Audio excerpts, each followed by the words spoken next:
내 손주 돌잔치인데 왜 못 가게 하는 거니? 저희 아이 첫 생일 축하해 주셔서 감사해요. 모두들 사랑해요. 손주의 첫 돌은 할머니에게 가장 기쁜 날이어야 합니다. 하지만 정혜순 어르신은 그날 초대받지 못했습니다. 며느리가 말했습니다. 식당이 좁아서요. 하지만 진실은 달랐습니다. 쪽팔려서요. 오늘 한 시어머니의 조용하지만 강력한 반격 이야기를 시작합니다. 시작하기 전에 구독과 좋아요 부탁드려요. 어머니는 굳이 안 오셔도 돼요. 식당이 좀 좁아요. 윤지은의 말은 부드러운 척 흘렀지만 기름기 하나 묻지 않은 거절이었다. 정혜수는 들고 있던 과일 상자를 천천히 내려놓았다. 사과와 배가 담긴 상자는 무거웠지만 지금 그녀의 가슴보다는 가벼웠다. 아들 박지우는 기침만 하며 시선을 피했다. 그의 눈은 창밖 어딘가를 향해 있었고 입술은 굳게 다물어져 있었다. 손주 돌잔치 날짜가 적힌 예쁜 초대장은 그녀의 손에 없었다. 지은은 미소를 지으며 덧붙였다. 요즘 친구들이랑 조용히 밥만 먹는 스타일이라서요. 가족끼리 그냥 간단히요.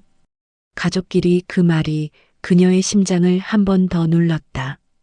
정혜수는 손에 든 장바구니 손잡이가 손바닥을 파고드는 걸 느꼈다. 하지만 그녀는 아무 말도 하지 않았다.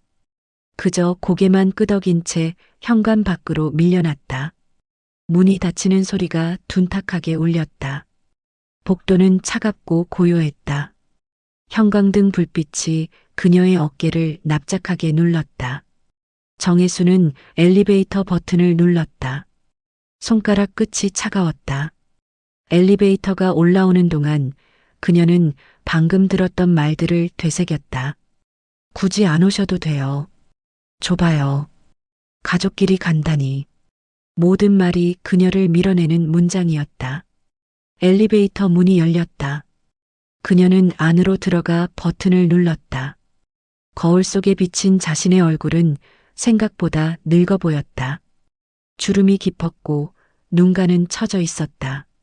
그녀는 천천히 눈을 감았다. 아파트를 나와 버스 정류장으로 향했다. 날씨는 흐렸고 바람은 차가웠다. 정혜수는 벤치에 앉아 과일 상자를 무릎 위에 올렸다. 버스를 기다리는 동안 그녀는 손주의 얼굴을 떠올렸다. 동그랗고 통통한 볼, 까만 눈동자, 작은 손가락. 그 아이의 첫 돌. 할머니에게는 가장 기쁜 날이어야 했다. 하지만 그녀는 그 자리에 없을 것이었다. 며느리가, 아들이 그녀를 원하지 않았다. 버스가 도착했다. 정혜수는 천천히 일어나 버스에 올랐다. 뒷좌석에 앉아 창밖을 바라봤다. 도시의 건물들이 빠르게 지나갔다. 사람들이 바쁘게 걸었다. 모두가 어딘가로 가고 있었다. 하지만 그녀는 어디로 가는지 몰랐다. 그저 집으로 돌아가는 길일 뿐이었다. 혼자 사는 빈집으로. 그녀는 과일 상자를 내려다봤다. 사과 하나가 흔들리며 굴렀다. 그녀는 그것을 잡아 제자리에 놓았다. 버스는 계속 달렸다. 집에 도착했다. 현관문을 열자 익숙한 냄새가 났다. 정혜수는 과일 상자를 식탁 위에 올려놓고 소파에 주저앉았다. 텔레비전은 꺼져 있었고 시계 소리만 또각또각 울렸다. 그녀는 핸드폰을 꺼내 손주 사진을 보았다. 아들이 보내준 사진이었다. 손주는 웃고 있었다. 하지만 그 웃음 속에 할머니는 없었다. 정혜수는 핸드폰을 내려놓고 천장을 바라봤다. 눈물이 날 것 같았지만 참았다. 그녀는 울지 않기로 했다. 그냥 받아들이기로 했다. 이것이 그녀의 자리라는 것을. 돌잔치 당일 정혜수는 집에 혼자 있었다. 아침부터 손주 생각이 났다. 오늘 아이는 한복을 입을 것이다. 예쁘게 차려입고 사람들 앞에서 첫 돌잡이를 할 것이다. 하지만 그녀는 그 자리에 없었다. 그녀는 창밖을 바라봤다. 날씨는 화창했다. 햇빛이 따뜻하게 비쳤다. 좋은 날이었다. 손주에게는 오후가 되었다. 정혜수는 핸드폰을 들었다. SNS를 열었다. 며느리 윤지은의 계정을 확인했다. 그리고 그녀는 숨이 멎었다. 사진이 쏟아지고 있었다. 호텔 연회장, 샹들리에가 반짝이는 넓은 홀, 테이블마다 꽃이 놓여 있고 사람들이 북적댔다. 지은의 친정 식구들, 친구들, 회사 동료들 모두가 웃고 있었다. 손주는 한복을 입고 아들의 품에 안겨 있었다. 좁다고 했잖아. 정혜수는 휴대폰을 천천히 내려놓았다. 손이 떨렸다. 좁은 식당이라고 했다. 간단히 한다고 했다. 하지만 눈앞에 펼쳐진 사진들은 거짓말이었다. 호텔 연회장, 수십 명의 손님들, 화려한 장식들, 그 모든 것이 좁다는 말과는 거리가 멀었다.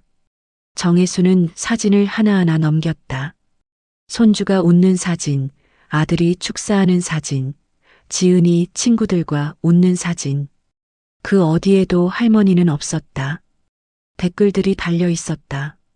너무 예쁘다. 손주 복 받았네. 연회장 분위기 좋다. 정혜수는 댓글을 읽으며 가슴이 조여오는 걸 느꼈다. 모두가 그 자리에 있었다. 지은의 친구들, 회사 사람들, 심지어 별로 친하지도 않을 사람들까지. 하지만 손주의 친할머니는 없었다. 초대받지 못했다. 아니, 거절당했다. 굳이 안 오셔도 돼요. 그 말이 다시 귓가에 맴돌았다. 정혜수는 핸드폰을 소파 옆에 내려놓고 고개를 숙였다. 눈물이 흘러내렸다. 참으려 했지만 참을 수 없었다. 그녀는 소파에 얼굴을 묻고 울었다.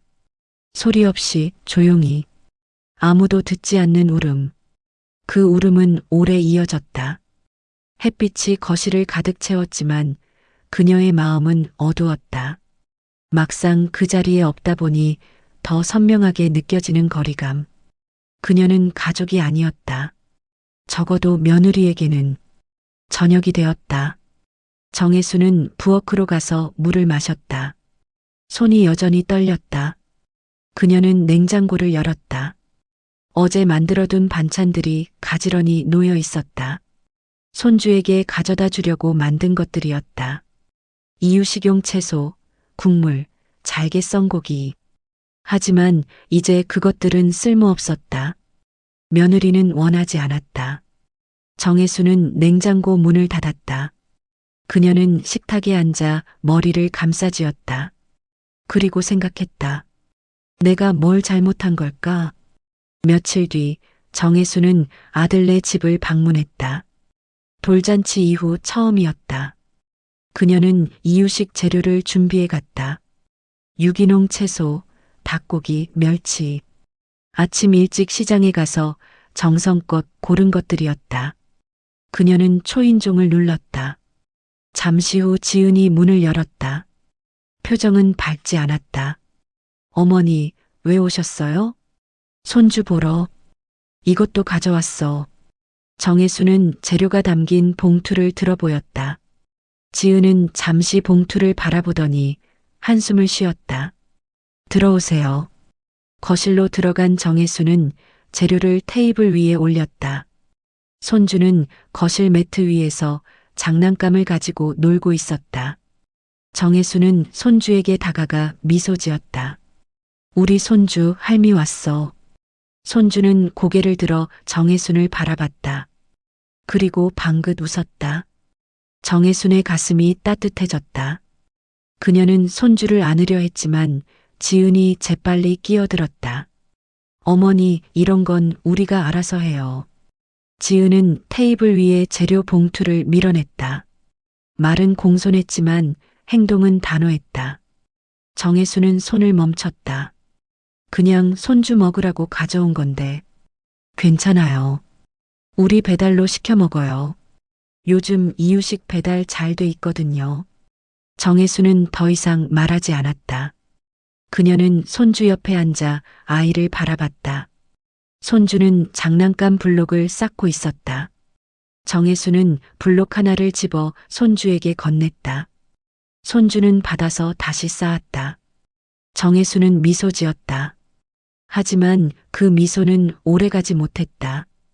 지은이 다가와 손주를 번쩍 안아 올렸다. 손님 오시면 애 흥분해서 잠 못 자요. 손님. 정혜수는 그 단어에 가슴이 철렁했다. 손님. 그녀는 이 집에서 손님이었다. 할머니가 아니라. 지은은 손주를 안고 방으로 들어갔다. 정혜수는 그 자리에 남겨졌다. 아들 지우는 소파에 앉아 핸드폰만 보고 있었다. 정혜수는 그를 바라봤다. 지훈아. 네, 엄마. 나 뭐 잘못한 거 있니? 지우는 고개를 들었다. 그의 눈은 흔들렸다. 하지만 그는 대답하지 않았다. 그저 시선을 다시 핸드폰으로 돌렸다. 정혜수는 한숨을 쉬고 일어섰다. 나갈게. 벌써요? 응. 너희 바쁜 것 같아서. 정혜수는 현관으로 향했다. 신발을 신는 동안 아들은 배웅도 하지 않았다. 그녀는 문을 열고 나갔다. 문이 닫히는 소리가 다시 한번 그녀의 등을 쳤다. 복도는 여전히 차갑고 고요했다. 정혜수는 엘리베이터를 기다리며 눈물을 참았다. 참아야 했다. 울면 안 됐다. 하지만 눈물은 흘러내렸다.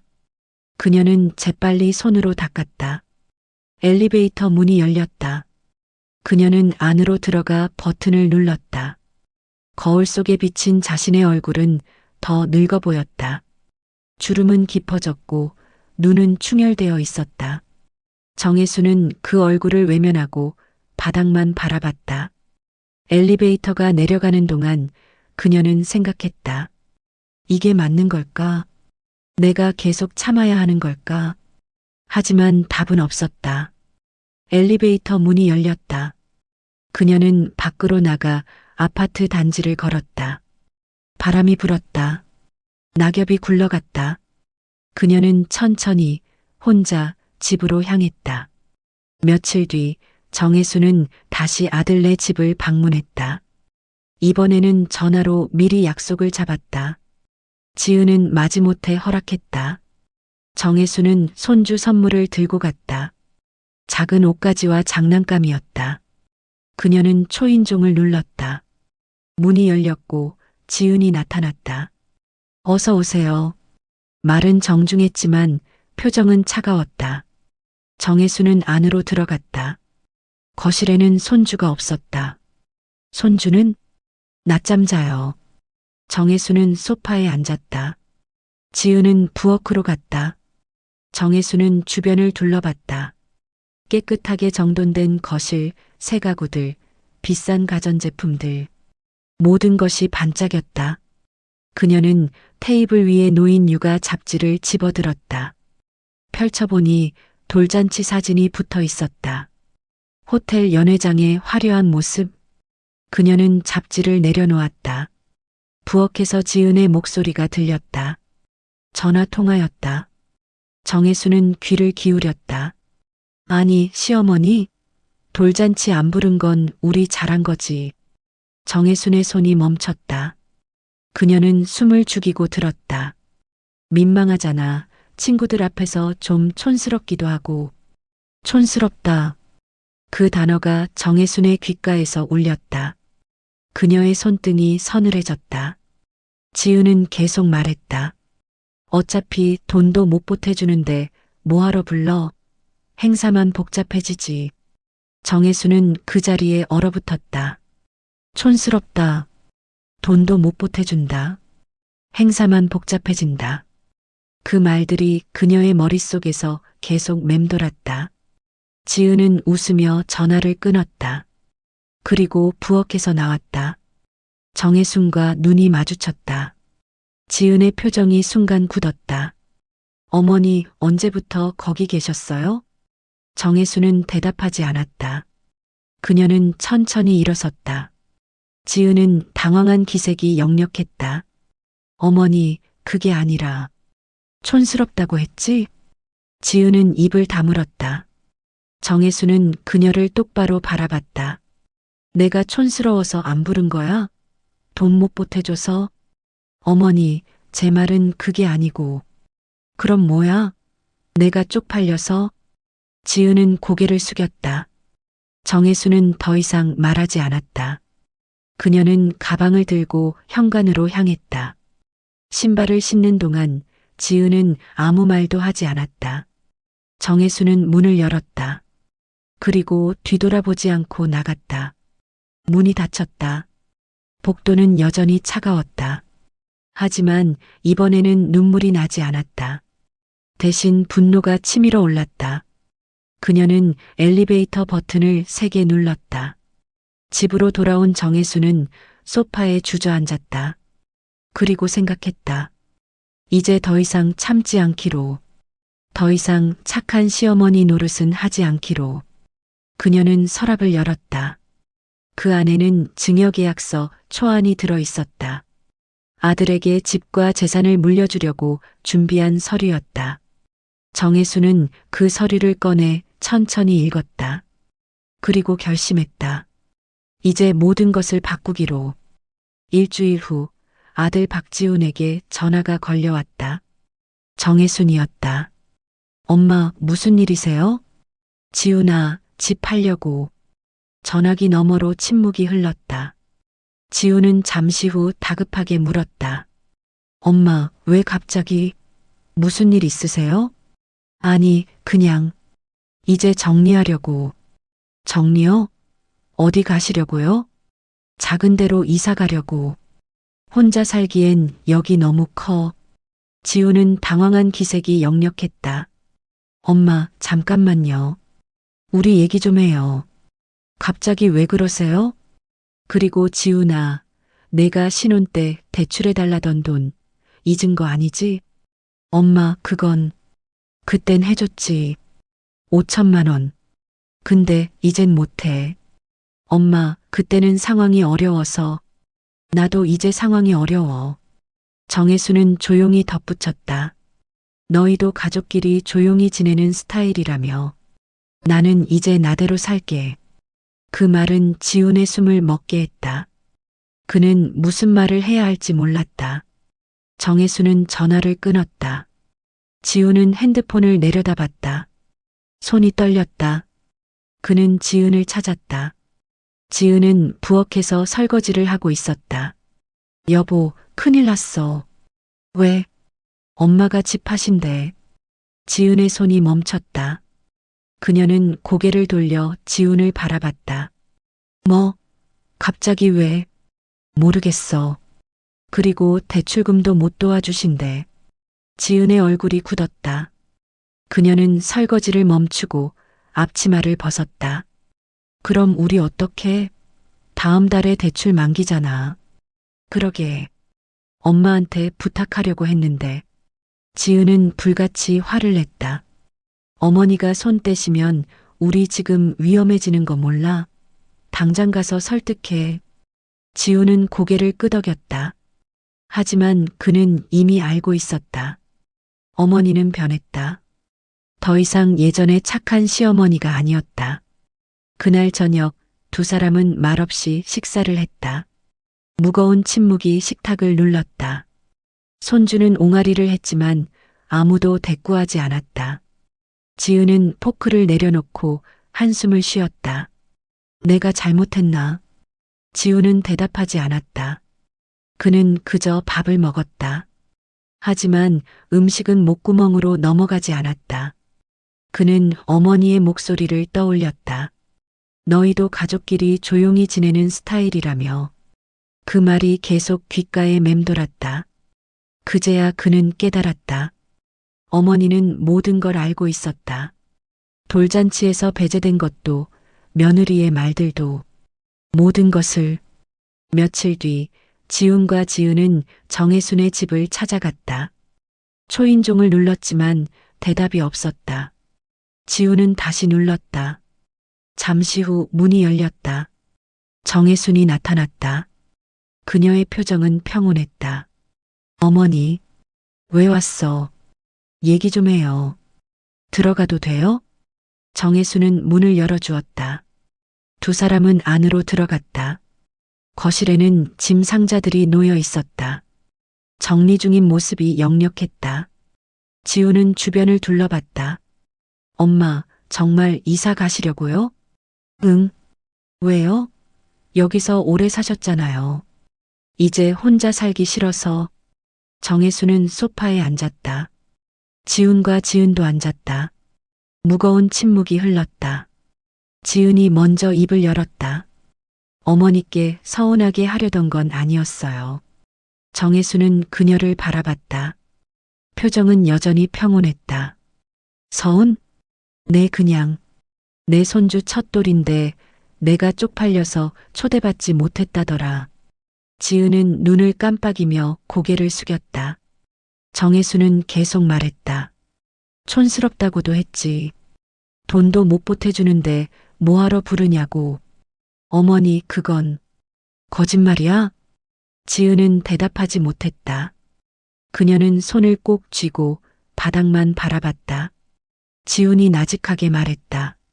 엄마, 우리가 잘못했어. 정혜수는 아들을 바라봤다. 넌 왜 아무 말도 안 했어? 죄송해요. 미안하다고 다야? 넌 내 아들이잖아. 내 아내가 나한테 뭐라고 했는지 알면서도 왜 가만히 있었어? 지우는 고개를 들지 못했다. 정혜수는 한숨을 쉬었다. 이제 알았어. 나는 너희한테 필요 없는 사람이야. 돈 쓸 일 있을 때만 생각나는 사람. 엄마, 그게 아니에요. 그럼 뭐야? 오랜 침묵 끝에 정혜수는 단호하게 말했다. 돈은 못 줘. 더는 너희 문제에 엮이고 싶지 않다. 지은이 고개를 들었다. 어머니, 저희 정말 어려워요. 대출 만기 다가오는데. 그건 너희 문제야.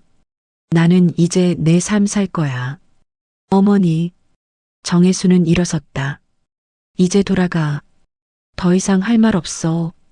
지훈과 지은은 그 자리에 얼어붙었다. 정혜수는 현관으로 향했다. 문을 열고 기다렸다. 두 사람은 천천히 일어나 현관으로 걸어갔다. 지은은 마지막으로 말했다. 어머니, 제발 한 번만 더 생각해 주세요. 정혜수는 대답하지 않았다. 두 사람은 밖으로 나갔다. 문이 닫혔다. 정혜수는 문에 기대어 눈을 감았다. 가슴이 아팠다. 하지만 이제 돌아갈 수 없었다. 그녀는 결심했다. 더 이상 착한 시어머니는 없었다. 일주일 후 정혜수는 검은 코트를 걸친 채 거실 한복판에 섰다. 창밖으로 늦은 오후의 햇빛이 희미하게 들어왔다. 맞은편 소파엔 윤지은이 팔짱을 낀 채 앉아 있었다. 지은의 얼굴은 잔뜩 굳어 있었지만 눈길은 정혜순의 서류철만 좇았다. 그 속엔 증여계약서라 적힌 표지가 또렷했다. 지훈도 옆에 앉아 있었지만 분위기를 감당하지 못한 듯 손가락만 만지작거렸다. 정혜수는 천천히 서류철을 열었다. 지은의 표정이 단번에 부드러워졌다. 어머니, 드디어 정리하시려는 거죠? 저희도 이제 애 키우려면 집이 필요하니까요. 정혜수는 아무 말 없이 미리 준비해둔 파쇄된 조각을 테이블 위에 올렸다. 눈앞에서 가루처럼 부서진 계약서, 조각들이 모래처럼 흘러내렸다. 지은의 얼굴이 단번에 얼어붙었다. 어머니, 이게 뭐예요? 정혜수는 조용히 말했다. 나 이제 착한 척 그만하려고. 지은이 자리에서 벌떡 일어났다. 아니, 왜? 저희한테 준다고 약속했잖아요. 지훈 씨도 들었잖아. 정혜수는 테이블 가장자리를 천천히 쓸며 의자를 밀고 앉았다.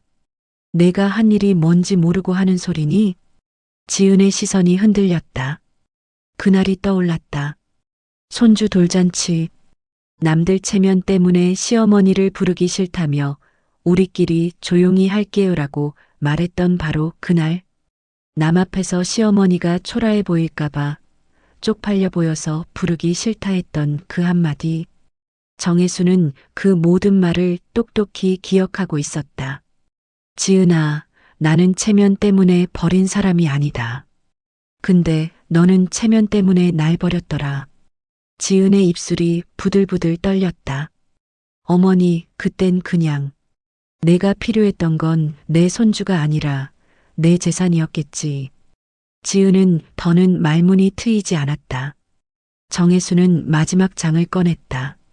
공증된 문서, 전 재산 기부 의향서 초안. 지훈이 자리에서 일어났다. 엄마, 그건 너무. 잘 살아봐, 너희 둘이서. 그 말은 날카롭지 않았다. 그러나 단단했다. 무게가 있었다. 끝이 있었다. 지은은 결국 무릎을 꿇었다. 어머니, 죄송해요. 제가 잘못했어요. 그땐 제가 생각이 짧아서 제발 한 번만. 정혜수는 지은의 무릎 꿇은 모습을 조용히 바라보았다. 그리고 시선을 천천히 거두며 일어섰다. 늦었어. 이제부터 넌 너 자신으로 살아. 지은은 바닥에 손을 짚은 채 울먹였지만 정혜수는 뒤돌아서지 않았다. 지우는 어머니를 붙잡으려 했지만 정혜수는 그의 손을 뿌리쳤다. 엄마, 제발. 너도 이제 어른이야. 내 선택에 책임져. 정혜수는 현관으로 향했다. 신발을 신고 문을 열었다. 뒤돌아보지 않았다. 지은의 울음소리가 들렸지만 그녀는 문을 닫았다. 복도는 조용했다. 정혜수는 천천히 엘리베이터로 걸어갔다. 그녀의 발걸음은 가벼웠다. 무거운 짐을 내려놓은 것 같았다. 엘리베이터 문이 열렸다. 그녀는 안으로 들어가 버튼을 눌렀다. 거울 속 자신의 얼굴을 바라봤다. 주름은 여전했지만 표정은 평온했다. 그녀는 미소 지었다. 이제 시작이었다. 정혜수는 작은 정원에 나와 의자에 앉았다. 늦가을 바람이 머리카락을 스쳤다. 하늘은 잿빛이었지만 그 아래 햇살 하나가 정원 나무 사이로 흘러내렸다. 나뭇잎이 바람에 흔들렸다. 바스락거리는 소리가 공기를 채웠다. 정혜수는 눈을 감고 그 소리를 들었다. 평화로웠다. 집 안에서는 싸우는 소리도 울음소리도 들리지 않았다. 이제는 모두 멀어졌다. 아들도 며느리도 손주도. 그들은 그들의 삶을 살 것이고 그녀는 그녀의 삶을 살 것이었다. 정혜수는 허리춤에 넣어둔 작은 종이봉투를 꺼냈다. 손주 돌잔치 때 준비해 두었던 아직 뜯지도 못한 선물 영수증. 손주에게 주려고 새벽에 줄 서며 사왔던 작은 금팔찌. 아무데도 쓰이지 못한 채 봉투 속에서 반짝였다. 그녀는 봉투를 가만히 쥐고 잠시 눈을 감았다. 따뜻했던 순간만 떠올리기로 했다. 손주가 처음 웃었던 날, 처음 걸었던 날, 작은 손으로 할머니를 불렀던 순간. 그 순간들은 아직도 그녀의 가슴 속에 남아 있었다. 상처 준 말도, 버려졌던 날도, 무시당했던 순간도 바람이 스쳐 지나가듯 흘려보냈다. 정원 끝에 낙엽이 부딪히며 굴러갔다. 그 소리만이 공간을 채웠다. 정혜수는 봉투를 의자 옆에 내려놓고 천천히 두 손을 무릎 위에 포개었다. 말 한마디 없이 그저 조용히 자신의 삶으로 돌아갔다. 해는 천천히 기울고 늦은 오후의 공기가 부드럽게 내려앉았다. 새 한 마리가 나뭇가지에 앉아 지저귀했다. 정혜수는 그 소리를 들으며 미소 지었다. 이제 그녀는 혼자였다. 하지만 외롭지 않았다. 오히려 자유로웠다. 더 이상 누군가의 시어머니, 누군가의 엄마로 살지 않아도 됐다. 그저 정혜순으로 살면 됐다. 그 깨달음이 그녀를 편안하게 했다. 바람이 다시 불었다. 정혜순의 코트 자락이 살짝 흔들렸다. 그녀는 눈을 감고 그 바람을 느꼈다. 차가웠지만 상쾌했다. 살아있다는 느낌이 들었다. 그녀는 천천히 일어나 정원을 걸었다. 낙엽을 밟으며 나무를 쓰다듬으며 꽃을 바라보며 이 모든 것이 그녀의 것이었다. 그녀의 시간, 그녀의 공간, 그녀의 삶. 그리고 그 어떤 울음도 들려오지 않는 조용한 평화가 정혜순의 어깨 위에 내려앉았다. 그녀는 다시 의자에 앉아 하늘을 바라봤다. 구름이 천천히 흘러갔다. 시간도 천천히 흘렀다. 정혜순은 그 속에서 자신을 찾았다. 이제 그녀는 알았다. 행복은 누군가에게 인정받는 것이 아니라 스스로 선택하는 것이라는 것을. 그리고 그녀는 선택했다. 자신을, 자신의 삶을. 해가 완전히 기울었다. 하늘은 주황빛으로 물들었다. 아름다웠다. 정혜수는 그 풍경을 한참 바라봤다.